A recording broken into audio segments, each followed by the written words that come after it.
Hey everybody, Dave Floss here from Prometheus Falling Toys and Mentally Imbalanced, and today I'm going to show you my jewels, so stick around.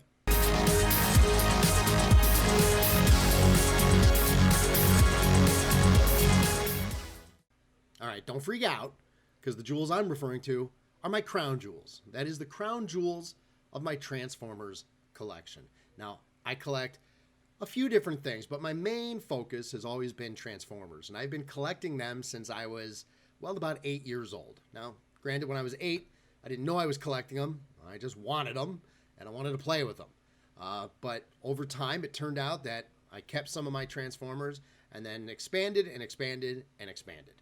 And if you really think about, really the last 10 years, Transformers have exploded yet again. I mean, they've come out, obviously, with the Generation 1 Transformers in the 80s, and then Generation 2, and then Beast Wars, and then a number of other spin-offs. But what I've really noticed is, especially in the last 10 years, the amount of Transformers available has just exploded. And this is not just third-party or even knockoffs, right? Which there are a ton of those, and excellent options outside of just Hasbro and Takara Tomy.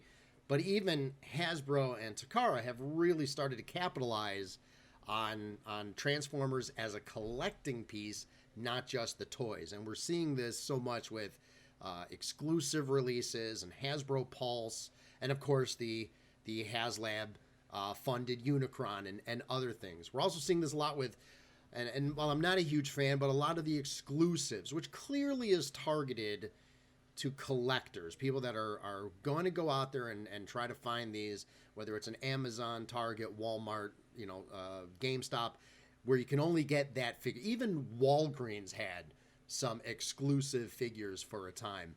So you're clearly focused on people that want to go search and grab and collect them all, if you will. And of course, that's driven a huge secondary market for a lot of these Transformers on eBay and other selling sites, and some substantial markups. So while there are now probably thousands of different Transformer toys available across so many different manufacturers and lines, what I'm going to do today is go kind of freehand. I'm going to go through a little bit of my collection, but really focus on what I call my crown jewels. Those pieces in my collection that are truly my prized pieces, near and dear to my heart. So let's switch over to the handy cam and take a look. As I said, we're going to go freehand, and we're going to take a little tour of my collection and the crown jewels of my collection. Now, I collect a variety of things. Most of my focus, though, is on Transformers, and that's what we're going to talk about today.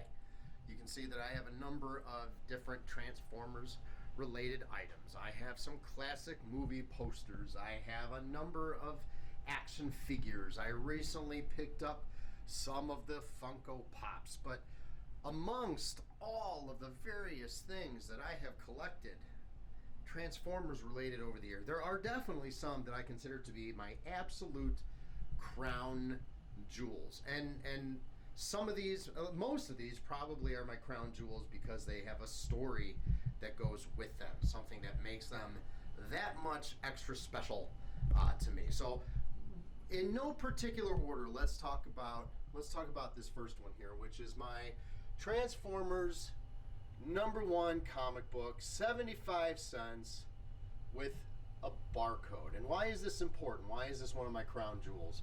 Well, the first thing is because I bought it.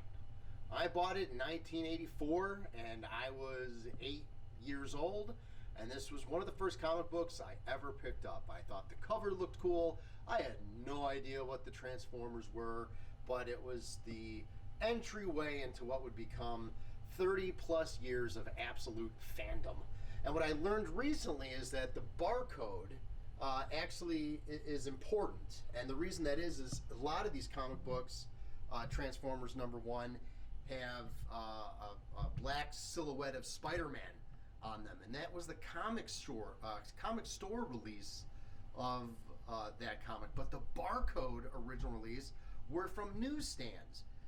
not many of those around anymore, but the classic newsstands that sold newspapers and had a limited supply of comic books, not a comic book shop. And of course, this was 1984, well before online purchasing. So this one will always have a special place in my heart, simply for the fact that it's my very first Transformers comic that I picked up as a kid. Now, not too far, if we scroll down here just a little bit, we have Crown Jewel number 2. And that, of course, is my original G1 Jetfire, Skyfire, whatever you want to call them. The one action figure that was exceptionally hard for me to find. I didn't get him when I was a kid, when he was originally released. I eventually found him in really decent condition, a good condition version of him. This was one of my favorites, not only because he's an awesome figure, even for being 30-something years old, but the fact was that, unlike the character in the show, I'm sure many of you know that this was actually based off of a toy mold model from Robotech, of a Veritech fighter. It looks nothing like the character in the show or subsequent comics, etc. And we really wouldn't even get a glimpse of kind of a hybridization of this Macros Robotech looking version and the comic and cartoon version until we'd see some future releases, like this one back here, where he has a removable faceplate that has kind of that style and look with the fins, the G1, the Veritech look there. And then of course we had the very cool Siege release over here, this massive figure, which is very cartoon accurate, but also includes a separate faceplate, which kind of gives it that style and look. A little throwback without it being too obvious. And there you have number 2 of my Crown Jewel items in my collection. And the story behind this one is great too, because I got the figure with the jetpack and other accessories, but no gun.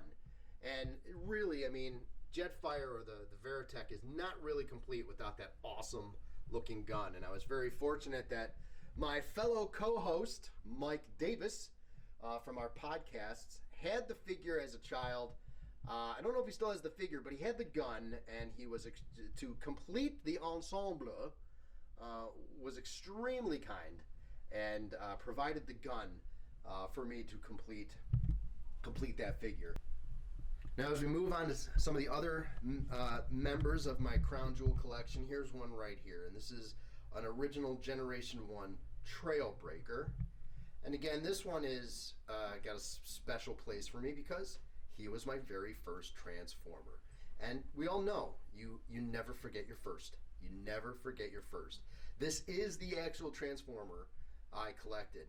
And while he's seen some better days, there is just something really neat about the G1 Transformers, the original release Transformers.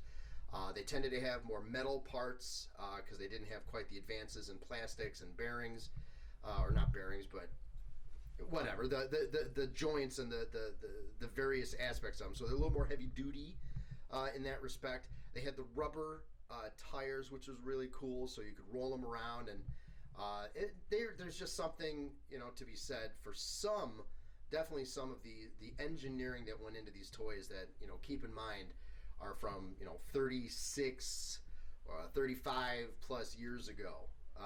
Just given the age, early 80s, you can look at some of the other toys, and honestly, if you want a comparison, look at GoBots to get an idea of there was cheap and then there was decent. And a lot of the Transformers Generation 1 items, like we have a Wheeljack over here, were really, for the time, really innovative and creative.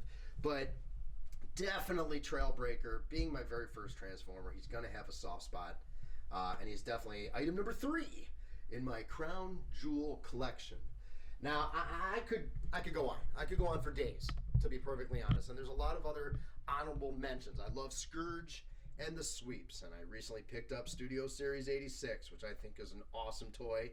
Goes great with his background and some of these other sweeps that I have. And I'm fortunate that I have a couple of the original G1 sweeps. I have a G1 sweep and then a reissue in the box.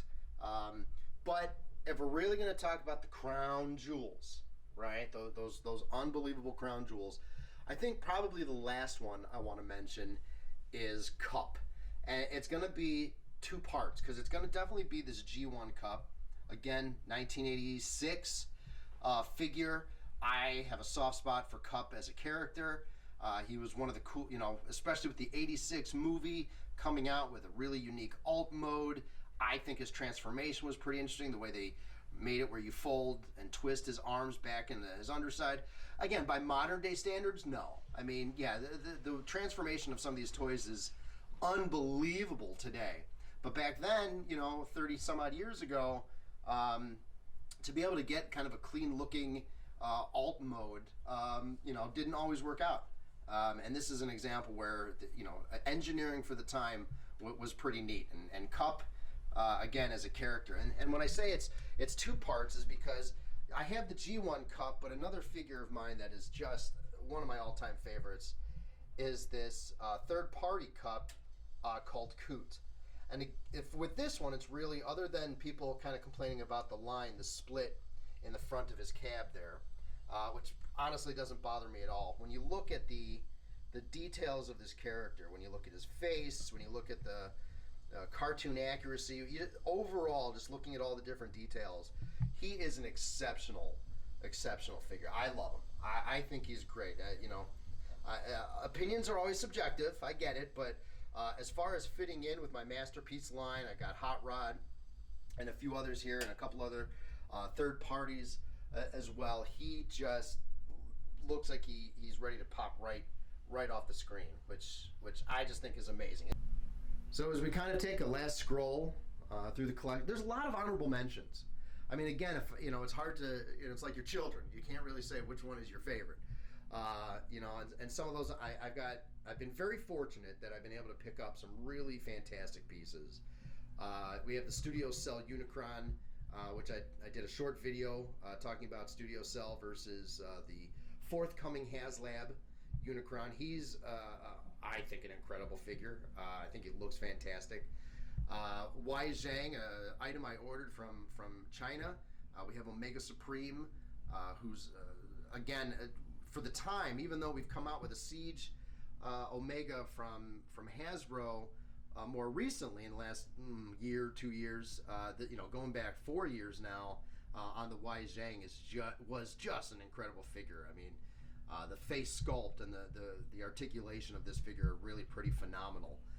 Just a gorgeous figure, and it scales incredibly well with the Hasbro releases that have since come out. But Wai Zhang was kind of a trendsetter. I think when Wai Zhang came out, the only massive scale figure that had come out maybe at around the same time was Metroplex.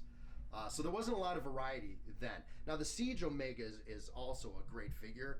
I just didn't have room, so I had to make a choice. I had to choose, and inevitably I chose the Wai Zhang. Also just because of the effort that it took to get it, and other things, whether it's old time collectibles, like this original Unicron that came out, and some of the G1 stuff, all the way down to this beautifully custom 3D printed light up matrix, which is really neat because these things add a lot of, in my opinion, they add a lot of interesting variety. I mean, it's one thing to have the figures, which are fantastic, but being able to come and bring in some other interesting and unique pieces that are not specifically figure related is kind of nice too. It adds definite atmosphere to the collection.